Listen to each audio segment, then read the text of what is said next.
Steve, what's up? Yo, what up? I already left. Perfect, we're all on time, aside from Nav. It's New York City, man. This is the mecca of nightlife. Industry talk, industry talk, industry talk. This is industry talk. This is industry talk. Live and direct, baby, on the ones and twos. It's not talked about enough. The mental psyche of a DJ traveling alone. The bottle girls, the bus boys. What specifically can you take out of nightlife that will allow you to find a job later on in life? No.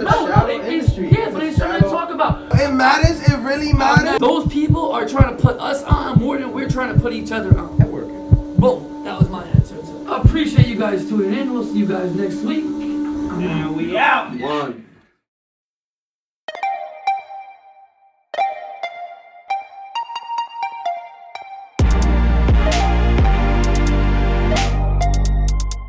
There's not a shelf life to this game. There's just the shelf life that you set for yourself. We here, man. Industry talk with Big Ben. I'm here with the Jason Experience. We are at Industry Talk. This is Industry Talk. It's the Kid Daytona, and I'm out here with the Jason Experience.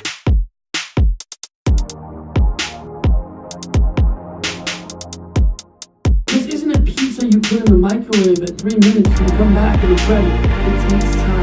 It took me half a decade to just be relevant.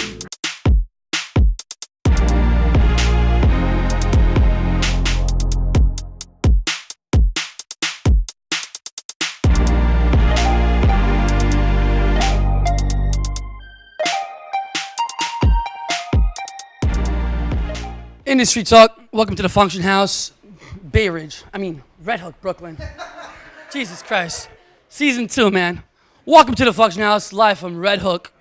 Another episode 3, Jason Experience, Marty Rock. Good to be here. Our next guest, DJ'd for 25 years in the game. The guy's been around for a long time. Pioneered residencies to Las Vegas, pioneered residencies to AC. The man toured with the late DJ AM. May he rest in peace. One of a New York legend as well. Sal Klutch.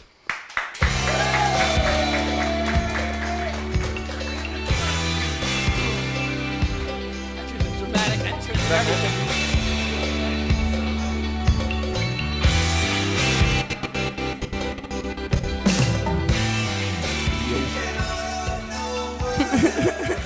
He went really old. He went really old with the intro. I know you had a different intro in mind, correct? Did I? No, that was it. That was the intro? Nah, it's Nah. pretty current. Depends pretty current for who, you know what I'm saying? It depends which generation we're talking about pretty current. What year was that? I don't even. Let me see. It's not that old. Like maybe Well, a few years. We had you on the show. Well, the Function House had you on their platform. Yeah. We discussed your whole bio. We know about the touring. We know about the experience. I want to talk to you about nightlife in New York. I want to really hash out like serious topics, get your opinion on certain things, and kind of just bridge the gap to the younger generation to show them, you know what, there was a different time. Yep. Let me kind of show you what that golden age of nightlife was, so that you can understand how trash it is right now. Yeah. That's where we're going with this. Okay. Wait, before you get there, it's 2011. That's all.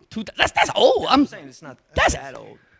I mean, it sounds like it's the 80s. So In like, I feel like everything in the 2000s is sped up. Everything 2000 plus just has a sped up feeling, because everything in the past 10 years goes virtual, like so fast, it just goes away right away. And like I feel like Power Glide is like 5 years old, but that's probably like 2 years old. Yeah. Because you guys fucking played it Suck a million with years, times. So I'm not good with that whole. That whole timeline. Yeah. Well, let's talk about it. Do you think DJs should change their music to the venue, or do you think the venue should be the one to tell you what to play? See, I have a whole different perspective about the whole thing, because I think that the way many people probably not are familiar with my story per se, but when I got started and the way that I made my biggest buzz was when I left New York to go to Jersey, because New York, no matter what I would do, it was the venue. So it's like, if you're playing at One Oak per se, right? It's not on? So if like you're playing like a Oak or something like that, it's like people say, I'm gonna go to Oak tonight. That don't sit well with me. It's like, I want to go to see DJ Klutch tonight. that's what was happening to me in New York. People were like, oh, he's at that club. I just want to go because that's the popping club. So I needed to redirect the focus on myself. So when I went to Jersey, that was the focus. The focus was, I'm going to go here, a place that's particularly not considered cool, build this whole thing up around my name, doing what I do, have someone believe in what I do and my sound, build that whole entire team, and then build it that way. So I got put on by doing exactly what I do, which isn't what no one at that time in New York City was doing, meaning I always had a very eclectic, different type of playlist compared to everyone else. Like, I played what I thought was hot, and you had to deal with it. I think that the people at home have this misconception that playing what's hot is specifically, let's say, top 40 etc. Break me down your set list that's so different than most DJs. Oh, today? Give me a couple of records you would spin, either or. Give me both. Give me a like, couple of records that are from left field like that you would put into a set. Like a perfect example was back then when I first went, when I first played at Banana Split. That was Steve Aoki and AM's party in LA. I just got a whole new like level of knowledge out there, and it was like Block Party and Wolf Mother and all like indie rock and that whole thing. So when I came back to New York, like that was, I played what influenced me, what was new and cutting edge, and what I felt was good music. As a DJ, that is our job. So my whole thing was I leveraged the game to where you came to see me do what I wanted to do. So now once I did that, now I put a premium on my pricing. It's like, if you want what I do, this is what it costs. You know what I'm saying? If you don't want it, that's fine. I'll stay where I'm at. And that's what it was. Did you have another job while you were doing this? This is all So- I've been doing my whole life. You've been you've never had a 9 to 5. You've been a DJ your whole entire life. No. How did you now take a step back from getting paid in New York, going somewhere else? How do you maintain just living, like staying alive, staying afloat while picking gigs? Well, no. You see, at that time when I was playing a lot in New York City. I was playing for like Alex Cordova, Mike Better, Jeff Adler, like older, Eric Hortense, like a whole bunch of people who So you were getting went on booked. to do really big You were things. getting booked anyways. Yeah, like it wasn't You that made I a wasn't conscious working. decision it's just to just. that I couldn't outshadow the rooms I was playing. I was playing Cheat On a Thursday, and I was opening for Big Ben at the time. Then finally I got the primetime spot, but at the end of the day, my brand couldn't be stronger than Cheat On a Thursday, and I knew that. You know what I'm saying? So then I was playing Lot 61, and I was doing Central Fly with Mark Ronson on Thursdays. So this is on vinyl. Vinyl, yeah. Oh, so we're not even in Serato era. yet. So when I'm opening for these guys, and then when I finally got my main shot, at the end of the day, it's like I can't be bigger than this. So for me to be bigger, I have to do something that's really scary. I have to walk out of my comfort zone, which a lot of DJs today will not do. That's why they are in the positions that they're in, because I'm okay with walking into the most scariest situation ever, because I know out of fear comes growth. So when I went, I picked up, and I went to Jersey just unexpectedly. And at that time, I just blew off New York. I just had a really bad taste in my mouth about it. Just because on the strength of, back then too, it was the same way. Like, you had to play. It wasn't like it is today, but for the most part, you had to stick to the format. You know what I'm saying? You're throwing down vinyl, you're throwing down records back to back to back to back to back. Back then, if let's say somebody asks you, hey, I need you to change genres right now, how much more difficult is that to do? Now, spinning without having, let's say, Ableton or Serato or all the new gadgets. 6 to 7 crates of records at that time. But how do we? So- Okay, I want you to break this down on my level. I'm ignorant. I'm the quintessential consumer. They don't understand. Yeah, well, at that time, you had your hit records and whatever, and then I would bring like one case of like just oddball records that I wanted to try, or newer, like the real new stuff, because back then, that's when you play new records back then. The only way for you to hear a new record was in the club. You didn't stream it 9 million times, and like you went out to hear the newest record. So out then, when the record dropped, you try to get the super early release to play it in the club. You know what I mean? So it wasn't really that hard. It was just, that's what we grew up on, that we just adjusted. You know what I'm saying? You mentioned branding as you were never able to outshine the venue. This is also a particular subject that myself, I did exactly what you did. Yeah. I stayed away kind of from like One Oak from Butter Group, as in I'll always work with them, and I just know my crowd isn't. And that's disrespect to them. Exactly. I'm not an Oak promoter. That was just like exactly. It's not. It's analogy. All more power to you. I just have to go brand by myself and grow by myself. Yeah. Which is why I created Champagne Thursdays, my Pajama Fest, Le Souk, etc. When you're working now as a DJ and you're, let's say, doing a performance with somebody like a Jadakiss, even let's go bigger, a Travis Scott, or somebody really big, both of you are on the flyer. Does this at all bother you, or like that's my whole thing was, like I said, that when I say separate myself, what I'm saying is at that time, I knew that you got to keep in mind, everything I did, the Vegas contracts, everything else, there's no management. I didn't have Sujin in my corner. I didn't have LV from that. Like, there was no one. So I busted my ass, and the connections and the way that I built my own brand was that way, independently. Like, I didn't have someone that was just, dangling the strings, like, let's just put Klutch in Vegas today. Like, that was years and years and years of hard work, building it on my own without lying, though. That's the thing. It was being honest. We're gonna get to the flex. We're gonna get to the flex. We're gonna get to the opening. I don't want to get to the flex, but like, we're gonna get to the that. truth. It's like no one wants to be honest anymore, and it's like, my life is great, man. But it's because you make conscious decisions, and I think that you don't speak to it enough, because you did it twice. The first time you make a conscious decision is, listen, I'm still making this money, but I'm going to go build my brand in Jersey. Your second conscious decision is now, years later, not only do you pick and choose the venues you work at, you're also picking and choosing who you're going to work with. I mean, I feel like we're leaving out a pinnacle, a very, very important piece of information. Like, Wildlife Wednesdays was... Well, I did Thursday.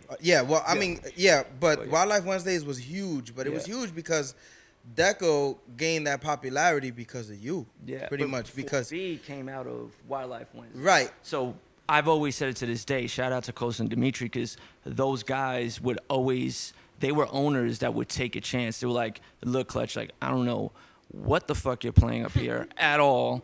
But at the end of the day, like, we believe in just being cutting edge, because their whole thing was, okay, like, I see the vision, I see what you're saying. Jersey needs to kind of be put on. And I'm not saying I put Jersey on the map at all. All I'm saying is my Thursday night, that's what that was. And then on top of that, you know what I'm saying? I'm not taking that credit. But at that time, it was like, okay, so I was always about helping other DJs who were dope, though.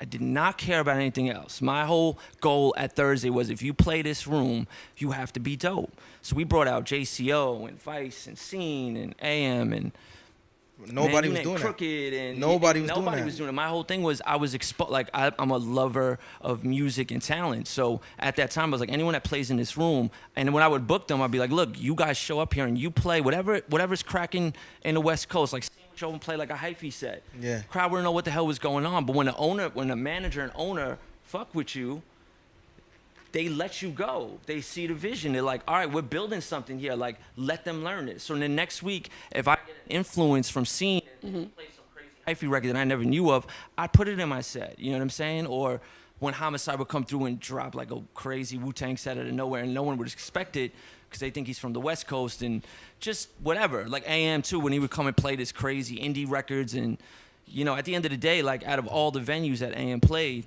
Deco Lounge was in a documentary for a reason. He played all over the world. Like, what we built there was the freedom. No one. You built a paradise. You built a paradise for DJs.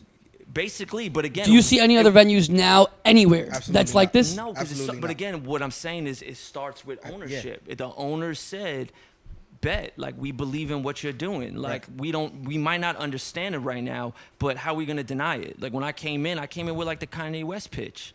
You know what I'm saying? Like, I was turned up. Like, this is what we're doing. Like, I'm not doing the city thing. Like, we are gonna make this something big, and we did. And again, and I don't even want to take the credit. It's them. No, you can take the credit for something you created. But I think that's right. In that way, it starts with management. You know what I'm saying? It takes management to say, look, like, we're gonna take a shot at this, and we're gonna risk this, and we're gonna see. Because at the end of the day, they got to keep their lights on. You know what I'm saying? I don't pay that bill. You touched on the owner trusting you. That's really big key. Huge key. The most important. Yeah. I agree with you. Now, the second you cut out the promoter, which is what you did, which is essentially the smartest thing you can do, in my opinion, as a DJ, is cut out the promoter, cut out any agency, and just go directly to the owner. It's years later.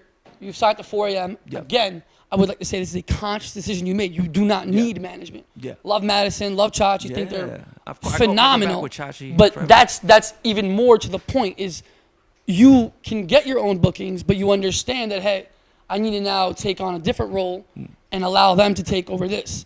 And again, we just see you making conscious decisions through your career Yeah. rather than emotional ones. Yeah. And I think that's super important in this in nightlife. Yeah. So talk to me about some times where you lost your shit emotionally in the club, where it's like, I'm sick and tired of everybody on my back in this fucking little DJ booth with 30 fucking people. This person requests, this person screaming me. The owner wants to play me EDM. This girl wants Paris Hilton.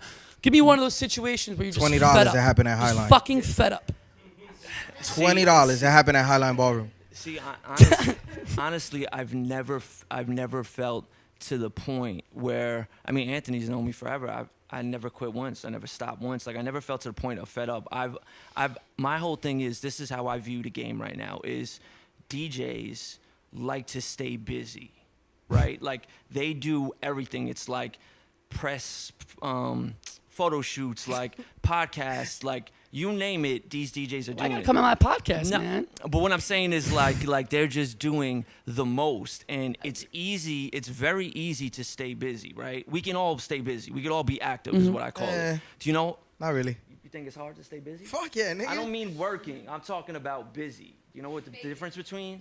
is Yeah, working and yeah, busy? I got you. I got you. I'm talking about busy, not just I know what you DJing mean. days. I'm talking about I'm gonna fill up my schedule and act like I'm doing so much, so I feel good about myself. I'm doing all this stuff.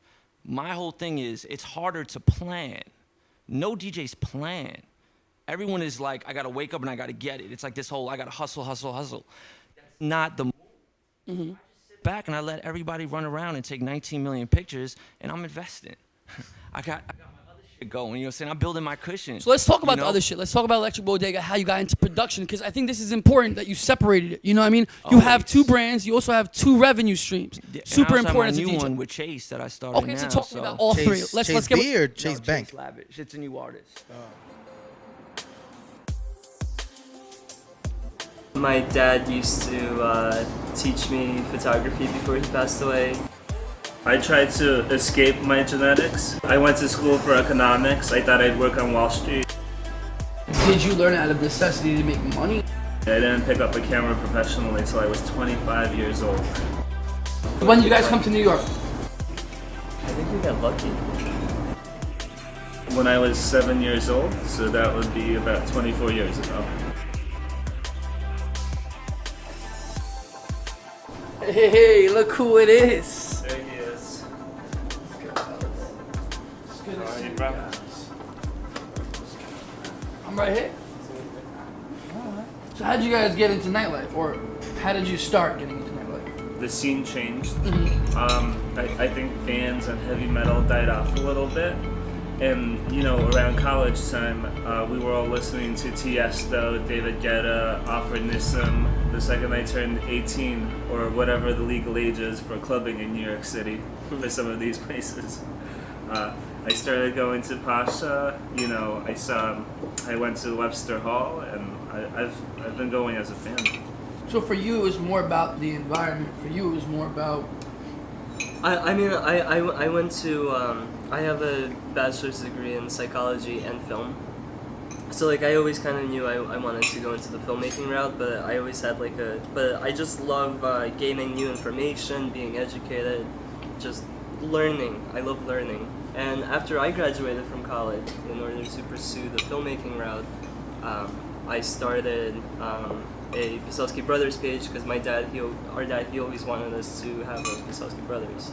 The name of this company was Pisowski Brothers. Well, the company dates back to 1913. Our grandfather's father was one of 5 brothers. They're the Pisowski brothers.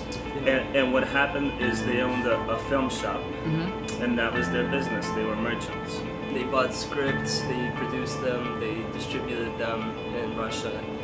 Our family's been in film since invention of film.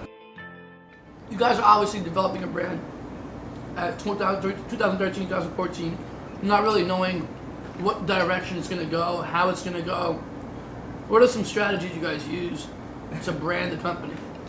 One thing that people are sleeping on is the value of your interaction with club attendees. Facts. I give them a sticker. It's got my Snapchat, my Instagram, my Facebook, and my website. And boom, you know, there's a good chance that they save that sticker and they follow me. And we've been able to build a fan base on that. over 3,000 likes on Facebook, 13,000 Instagram followers. It's not easy to do. One of my favorite things that we did actually, I photoshopped a picture in Times Square of a billboard, and I just put our faces on it. Oh, and, wow. Yeah, we used to get like over 50,000 views, clicks per album. Yeah, it was Just because like the thing that we did was we photographed like all the attendees, their faces, and then we tell them, hey, if you want your picture, come to our Facebook page. They tag themselves, they tag their friends. We did group shots. Yeah, the numbers were crazy back then. Now that I think about it. When you're shooting these photos live, do you ever stop and like, I can't be drinking right now? The photos come out better when I'm drunk. What about you? I just relish in the moment. Sometimes things happen, and I'm just like, is this really? How did I end up here? Like, has any time you guys ever take a picture when someone was like, hey, I need you to take this down? yeah, that happens a lot. All the time. I brought some girls into the manager's office and had like a wild photo shoot, just going crazy, having drinks, having fun. The photos got out online, and then the party promoter is like, like, what are you doing? Like that's the manager's office. Like, everybody's gonna get in so much trouble over that. So we had to put out some fires that morning. As a photographer, I want to take provocative pictures that gets people's attention.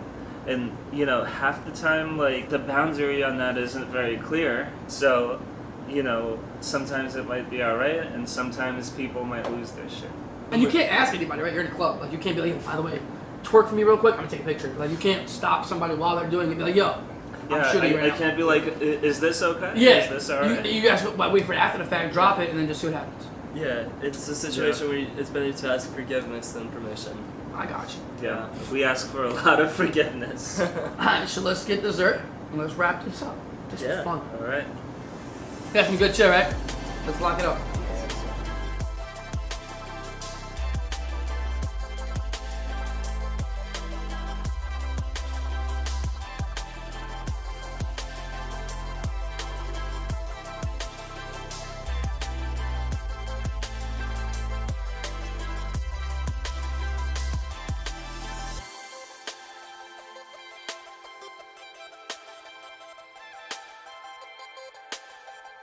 Let's first jump into the Electric Bodega, and then we can jump into the chase. So when does Electric Bodega start? What is it, and how was it formed? Electric Bodega started when EDM came. All of us, like all the open format guys, basically like lost our contracts in Vegas. So after that, it was the whole transition of music. So I was like, all right, I have this free time now. I'm not gonna go and run and do 9 million gigs to pay the bills, because with my contract at that time, we made money. So when we were making money, when we signed the residency into a city, that city was like, okay, we're gonna get Klutch for 14 dates or whatever, and it was like this much money per year. So at the end of the day, I was like, bet, like, I'm gonna invest this and do what I do and whatever. And then on that, when this comes around again, because I've seen the game shift 15 times over, I'll be all right. The game shifted. I was all right. I had my investment. I was like, bet, I could fall back, start this new venture. Like, let me see how this goes. Let me put my hands into production or whatever. And me and my boy Mike, we started. It's been like 6 to 7 years now. A very long journey, but like we finally got records in like Netflix special, MTV, CBS. Like, you won't see it promoted. You won't see it promoted. Like, who plays Electric Bodega's original stuff? Ask them. Nobody.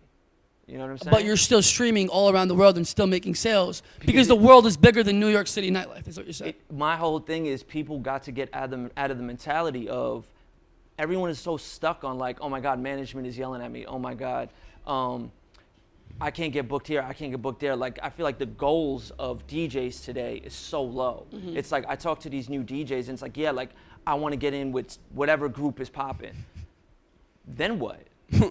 Okay, so you're in now. Like, what do I tell Anthony all the time? Like, you want to be 45? Talking about, come meet me. I want to end up at One Oak. Like, how many times can you end up at One Oak in your career? At some point, you got to want more for yourself. Man, that's me. Hold up. You Yo, know what I'm saying? shout to Butter Group. Shout to Richie Akiva. The clapping thing. Shout to you guys Richie definitely Romero. I'm just saying. We've been abusing One Oak today. Listen, I love One Oak. I love up and down. My thing Richie is, about to send me an email, man. My thing is, yeah, but it's not a personal attack. It's the Yeah, DJ. yeah, yeah. It's, you know what I'm saying? I mean, it's the most not popping club. spot right now. No, I understand. This is the thinking behind it, right? If you play that venue, they built such a monster, you will never shine out of Richie Akeem. You're just not. Your name will never be bigger. It's not. I'm gonna go see Marty Rock at this venue. They did such a fantastic job at making that monster that as long as you stay within those four walls, you'll never be bigger than that brand, unless you, I don't know, marry a celebrity or somehow leverage it for you to be bigger. But you're just not gonna be bigger than that brand. So you have to take yourself and make yourself hot out of that. You know what I'm saying? And then when you make yourself hot, then you enter yourself back into those rooms for double and triple the pay. Okay. As long as you stay in those rooms, 1 year goes to 5 years, goes to 10, goes to 15, and now you're 45, 50, running Still around, ending up at one running oak. around the same nightclubs. And it's like, if that's for you though, if that makes you happy, then God bless you. You know what I'm saying? And I always tell every DJ, I never blame the management. You know what I'm saying? It's not the management job. It's our job. At the end of the day, when me and you go to work, right? Your job is to bring more money, more food on your table than it is for me to bring food on the table. Like, you got your own family to worry about. I got my own family to worry about. So at the end of the day, how am I going to bring more home than you are? That's my job. You know what I'm saying? So what's the solution? We bring people on the show and we talk about how fucked up New York nightlife is. It's the right? DJ's fault. It's not the manager's. So what's the solution? I fuck with the managers. Voice your opinion on what the solution is. How we gotta get our own heads out of our fucking asses to start eating again. Cause we not eating right now. Everybody's eating fucking rice cakes. Y'all. I'm take the shirt off. My belly's big. Hold as on, hell. let's talk about the Balenciagas. I'm Let's talk eating, about the man. Balenciagas real quick. So you're a big sneakerhead. You're from Brooklyn. You're I've been Armenian, Staten correct? Island. All three. But you're yeah. from Brooklyn. Born In Brooklyn, from Staten Island. You got the Balenciagas on. Yeah. You're a big sneakerhead. Long time. Long Yeah, time. yeah, yeah. My question is, when does it go? When does New York City nightlife become? I have to wear this to start spinning. When does it become that you have to have a Louis backpack to DJ? When does it become that I need a Supreme photo shoot before I need to DJ? When does it become that me and my opening DJ need to have dinner before every single time so we can Snapchat 30 instead of being in the studio learning about music? This is what I've always said. If you're going to be like everyone else, you're asking for a pay cut. And that's real talk. It's that simple. Like, why am I going to do what that one is doing, what that one's doing? I've been wearing sneakers and into clothes for the longest time ever. Like, that's always been my thing, like, since I can remember. So now that everyone is buying the uniform, it's like, bro, stop paying for the uniform. Invest. Do you think that a lot of do DJs something stopped? else. Well, all right, this is my opinion on it. Ready? I strongly believe that most people in nightlife aren't in it for the outcome. They're in it for the clout. Meaning, this is not about. This isn't about. That's not what I'm here for. This is not because you know how I know this when I speak to promoters and I go, hey, you want to get paid for the 5 people on your list, or you want another bottle? Yeah. I say 85% of the, no, 95% of the time they say they want another bottle. Yeah. 90% of people that are in nightlife that are not considered, like you talk about like low-level promoters and then the wannabe DJs, all these guys are just in it to get into the club for free to reap the benefits off the industry because there's so much benefits. Yeah. I have access to around 42 clubs in 4 different countries, 3 different states. Yeah. That's crazy access. Yeah. So how do we now identify who's there for the growth of the culture, for the growth of their own artistry, to people who are just fucking leeches? You're saying DJs? Everybody, man. I can't speak on promoters. Like I always say. I'm telling you, my own promoters, I go to them, hey, man, you want to get paid for 5 people? You want another free bottle? Every single time they're going to tell me, hey, let me get the bottle. Yeah. Because they're trying to get laid. They're not trying to get the bag. But that's a life decision. You know what I'm saying? Like when I got into this game, it was like I wanted to, again, my upbringing, like my dad was always like, look, I don't support this music shit, but if you're going to do it, there needs to be a paycheck on the table every time you leave this house. And it needs to make sense. So then after my dad passed away, I was like, I got to turn this up now. I'm the man of the crib. Like I was always about my business, real business. You know what I'm saying? It was like, I need to make a certain life for myself. And I tell every DJ, like, when I sit at home, it's like, all right, I want this type of lifestyle for myself. And the way that I achieve it is with the music. So now if my lifestyle that I built in my head is up here, but my music career is here, I have to come back down, grab my music career and bring it up to match my lifestyle. Now, when it matches, you know what I do? I want a bigger lifestyle.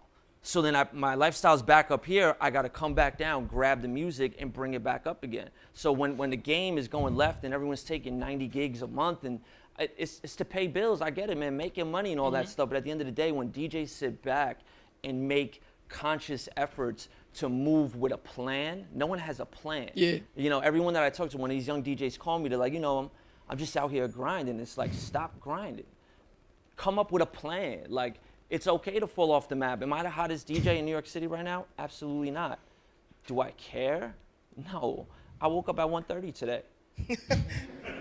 Because again, it's not about what you. I'm not shitting on anyone, but it's like I don't care to be Being hot won't pay your rent. Being hot won't pay your bills. I can tell you that 7 out of 7 days a week. Yeah. No, but you figured it out while early though. How you need to invest. Like you were eating good and you invested your money so you could eat better. Conscious decisions Right. with But this is what I'm rationale saying, rather DJs, than This emotions. is what I tell younger DJs. Right. What they're missing is, right now, what I see is everyone wants to show this lifestyle, right? It's like who's flying to different countries and whatever. Man, I post like once a week, you know what I'm saying? Like, only because I've always been a private guy. I can't believe I'm even doing this. I just did this because I love the game, and I told Anthony I love the game so much that it's sickening to watch all these young DJs sit up here just talking about like, now this is what you have to do. That's not what you have to do. You got to build something. You know what I'm saying? Look at Anthony, man. He built this. He knows what the game was. We talk all the time. Not to put you on the spot, but like, look at this amazing thing he built. He's thinking out the box, but it's still relating to music. Phenom from DJ City. I asked him. I was with him since day one in Miami. He was coming to parties with me and stuff. He built the biggest brand in the world. This is what I'm around. I'm inspired by people doing things in the music business that don't relate to a job. Like what I'm not impressed by 25 dates a month. I'm impressed by this. This is impressive. You're, Like, you know you're, what I'm you're saying? impressed by sustainable income and a sustainable business rather than a sustainable image. But of course, because at the end of the day, it's my life. When the camera is off and I'm not live streaming or anything, it's the house that I'm walking into. I want my house to look a certain way. I want my clothes to fit me a certain way. Like, I want everything to fit a certain way. I work too hard to just hustle for people who I don't know. I don't care what you think of me through social media. I care about what my family thinks of me. I care about when I have kids and a wife and all of that stuff, what I'm gonna leave them. You know what I'm saying? Like ownership, like owning things and leaving property and like Talk that building Nipsey something, shit, you know what I'm man. saying? Talk that Nah, Nipsey but shit. that's dead ass, though. But it's the truth. It's Nah, I like, agree it's with like I'm 38 years old and a lot of these DJs are in their 30s, and it's like, stop buying Supreme. Stop buying this stuff. It's like invest your stuff in some real shit, and on top of that, invest in your own self. When I say in your own self, not buying social media engagement and all that stuff, because that's fake. It doesn't work. You know what I'm saying? That's not a shot. It's like, you know what that feels like? That's like, remember when we used to hand out flyers back in the day?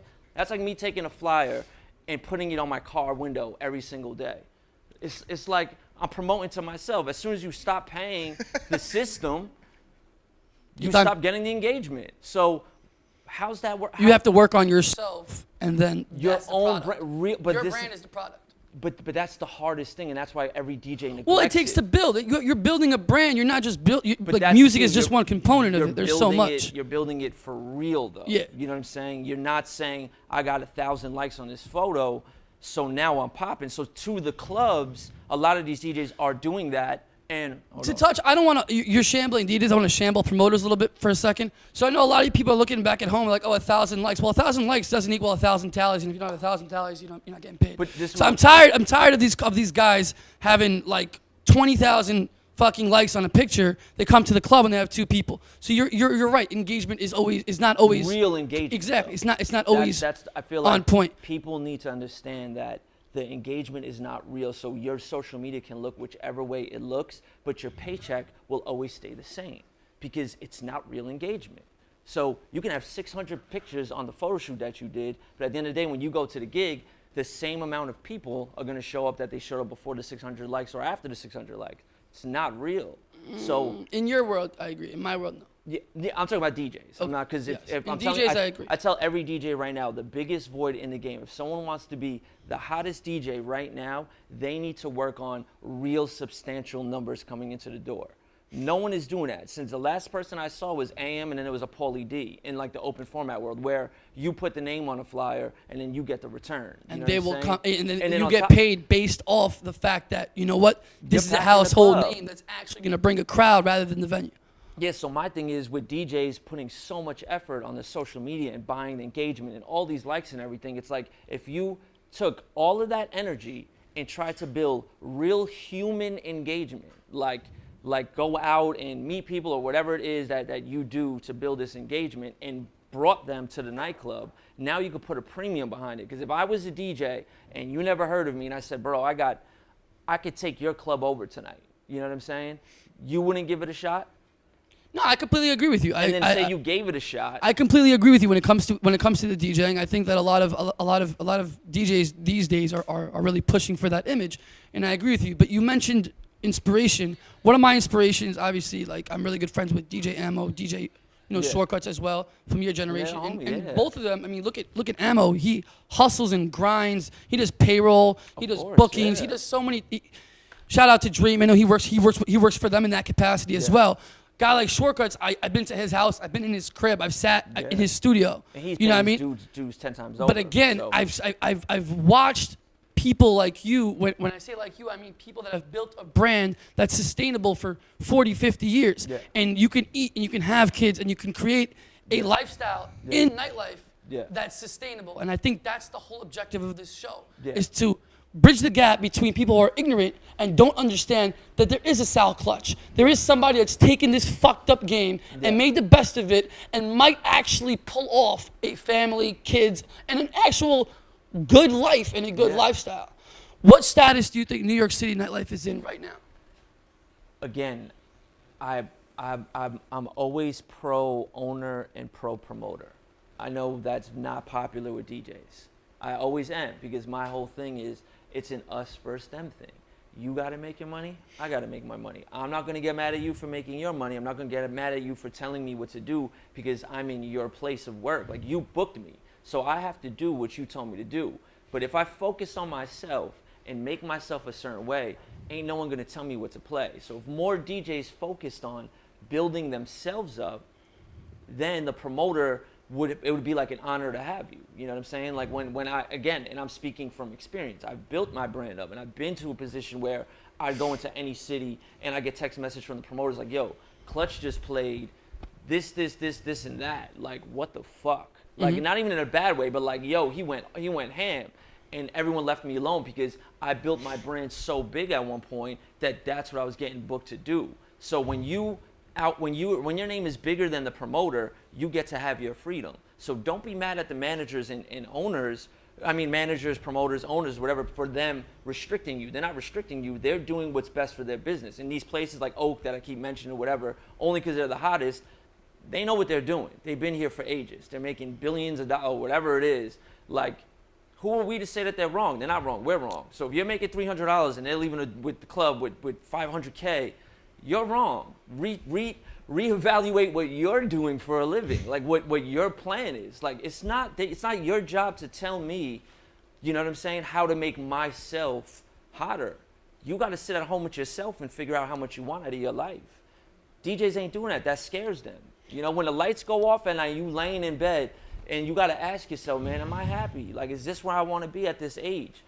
That's not my job. That's not the promoter's job. That's your job as an individual. You gotta want more for yourself. If you don't want more for yourself, don't blame managers for telling you what to do. You're putting yourself in that position. That's the truth. Industry Talk, the Function House, DJ Sal Klutch, you just burned the place down. I'm just being honest. I just want to say thank you so much for coming down. I learned a lot out of this conversation, probably more than I've learned in a lot of interviews I've done for the past 2 years.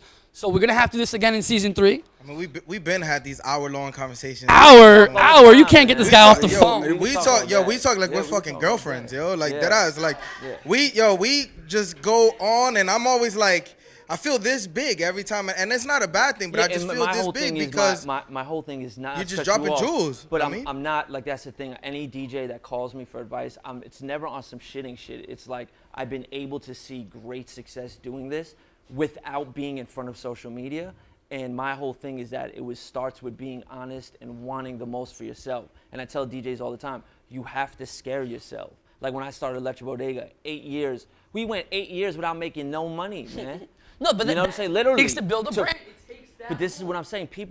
Everyone wants stuff fast. They don't want to hear the struggle and how long it takes to build an actual thing. And it's like, for the younger DJs, man, want more for yourself and stop blaming people. It's our job, you know what I'm saying? I know you're a private person, but do you want to tell them where your next date is, where they can find you out on social media as well? And also, please let them know where Electric Bodega is dropping their next record so they can actually tune in. And Marty, better download this so we can rock it in the club. I have no idea when Electric Bodega is dropping. You got no new records? No. I know you had one that just dropped. We just dropped one with a DJ Cass, yeah. But Okay, I don't know what that. the next one is. That one's out already. What's the record called? Aqua. So that's out, and then I'm playing at 205 this week. And I forget where I'm at. Saturday. Friday, right? Friday, yeah. Friday. And, Shout out to Madison. Yeah. And that's it. DJ Sal Klutch, y'all. Thank y'all. What's going on, baby? It's the one and only First Class Whole Critical 2Ks No C's. Rap artist extraordinaire from Staten Island, New York. That? You want that? Girl, I'ma give it to you. You like that? You want that? Girl, I'ma give it to you. I don't wanna take you on a date. No, I don't wanna fill your plate. Hit it, then roll and skate. I just wanna fornicate. Fornicate. Fornicate. Fornicate. Tell me if you're down to fornicate. When I see your face. Let that rock. For the basso, my queso, make the whole place go loco. Lime with SoGo, smokes a no-go. She in love with the cocoa. And just cause we did that, don't mean that you know me. Call me up.